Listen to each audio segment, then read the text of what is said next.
Alright guys, welcome back. Today unfortunately my CRV broke down.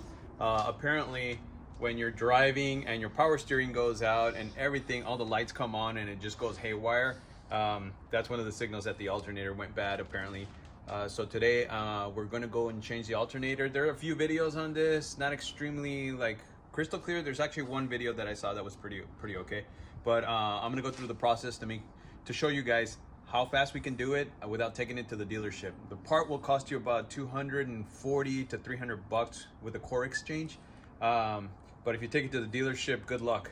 You're probably looking up into the 800, 900 range. So we're gonna go do that today and we'll see how it goes. All right, peace.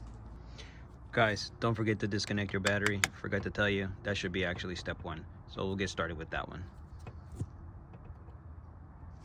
It should be this should be a 10 millimeter little wrench that you use to take this off. And as you can see, keep an eye on the corrosion, because I think this is probably well lit to this whole thing. It's just all corroded around here. It's also been 117, I think, 1,000 miles on the car, so electrical stuff's gonna start going. So just be aware of it. All right, I'm just gonna disconnect the battery.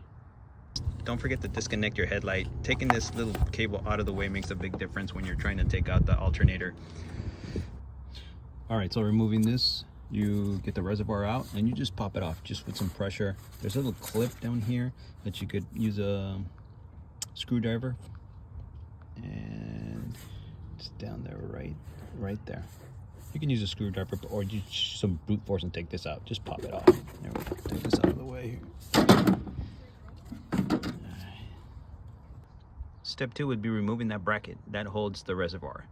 Okay, and you could just use a couple of extensions and just a ratchet and take that out. It should be a 10 millimeter screw. All right, now I remove the bracket. Make sure to save the bolts, put them in a safe place. You don't want to lose them. So that's pretty much step 2. Then we're gonna go on to maybe removing this serpentine belt. What we have to do is, there is a tensioner here. I'm gonna figure out what size of wrench I can use for that. I don't know if you guys can see it. And what you do is just put tension forward, releases tension on this belt, and you could just slip it off for now.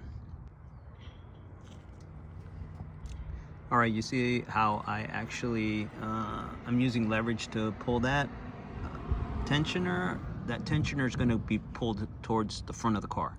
Once it releases tension, then you could just slip the belt off and you're free to do what you need to do.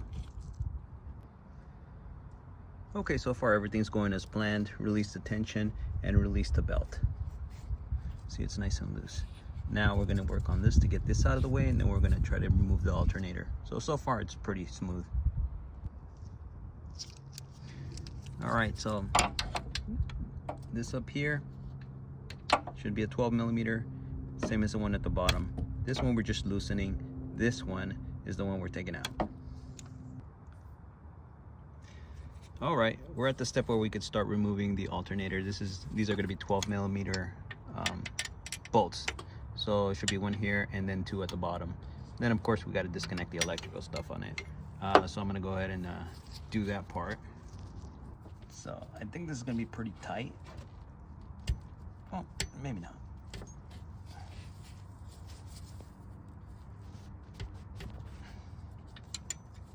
Let's go nice and slow. There we go. That loosened them pretty well.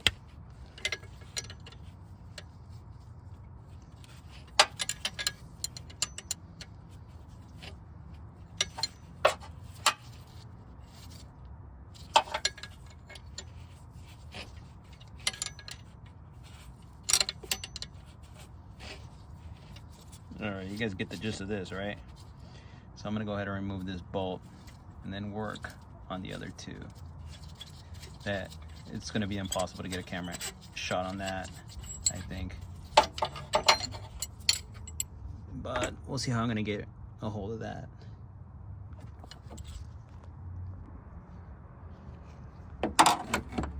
All right, so if you actually go underneath here and you feel around,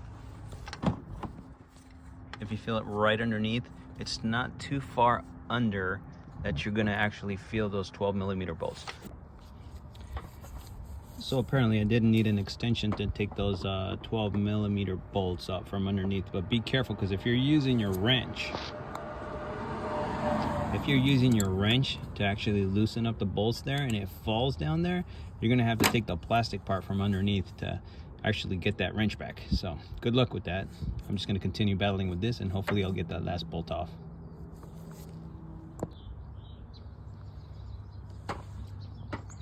All right.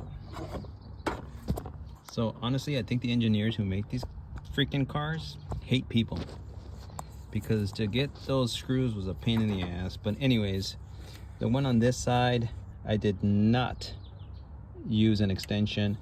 The bolt underneath here on the other side towards the driver's side, I did use an extension. You know, it was kind of a pain, but you know, it's workable. All that's left to do is disconnect the electrical and then just pull the alternator out. As you're taking or disconnecting the electrical, you can just, there's a little tab you press and you pop it out. Right here there should be a 10mm screw that you unscrew that cable off, and after that you should be free to go. Okay, so I'm comparing both alternators, the new one and the old one. The only difference is this little bracket. It's like a clip that holds the cable that goes here and here. All right, so just be aware of it. It was a pain in the ass to get that out, and you'll probably run into it for the 2012. I don't even know if I want to put this in. Well, I'll probably just put it on just because it was on there, and then I'll go ahead and reinstall it. Basically everything in reverse.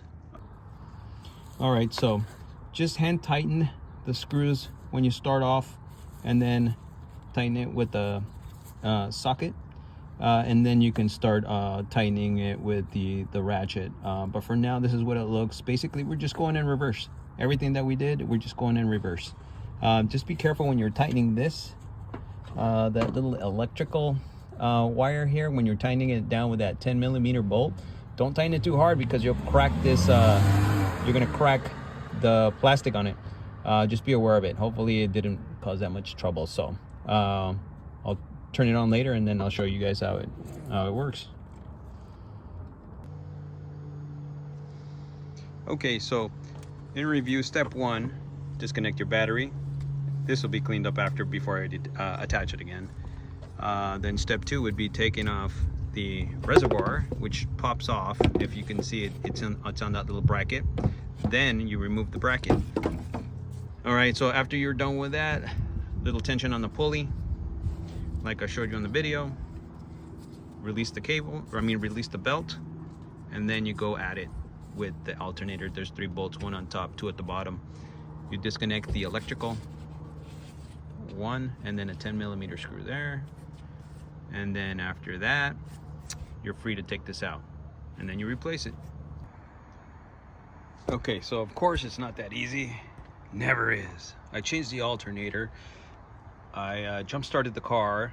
I turned it on, and it stays on, but the battery light still comes on. So I had to do some further digging into this. I cleaned this up, but then when I followed the line down, if you could see way down there, that's probably the reason why I wasn't charging. So I'm gonna take it out, go old school. I mixed a little bit of water and baking soda. I'm gonna clean up that line and see if that does the trick. All right guys, I had to actually break down and take this thing in to get it diagnosed, because there was no way in hell I was gonna actually figure this out. And I want to show you what they showed me, which is, let's see if we can get into focus. The prong inside the this hub right here was bent. There is no way in hell that I was gonna figure that out. So after you disconnect this, there's a little prong that's supposed to stick up so it accepts this, and it was all bent up. So I'm gonna see him and try my hardest to actually let's see here. Here we go. There we go. I disconnected it. So let's see if we could actually take a look.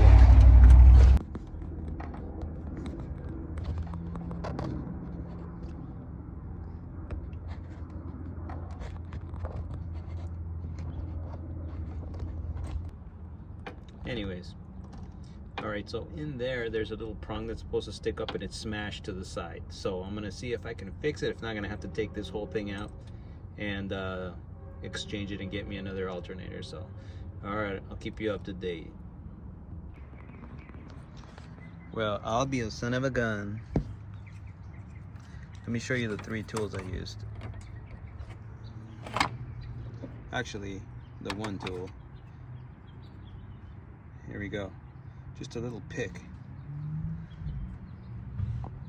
So once I disconnected this, I dug in here with this tool, and I was able to straighten out that little pin, and then I connected back up, and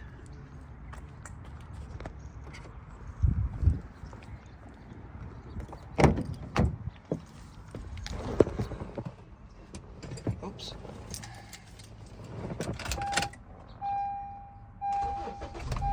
Turn the car on, and sometimes you got to give it a few seconds, and that battery light comes on when it's not done right, and it didn't come back on just by straightening out that little pin.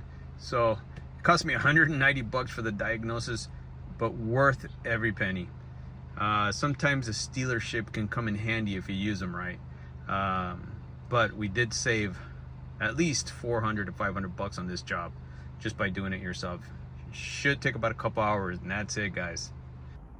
All right, guys, I hope you guys got some good information out of this video, and I hope it saved you guys some money. Sometimes you got to use this dealership, you know, at least to get a diagnosis of what's wrong, and then you can figure out where you go from there. So it didn't cost me, it cost me like 190 bucks to get the diagnosis, but there was no way in hell that I was gonna find the problem with that little bent prong inside of the alternator. Hope this video helped. Like it, throw in a comment, subscribe if you want, or not. I'm just gonna keep on putting videos. So I hope this helped somebody. All right, guys, till the next video.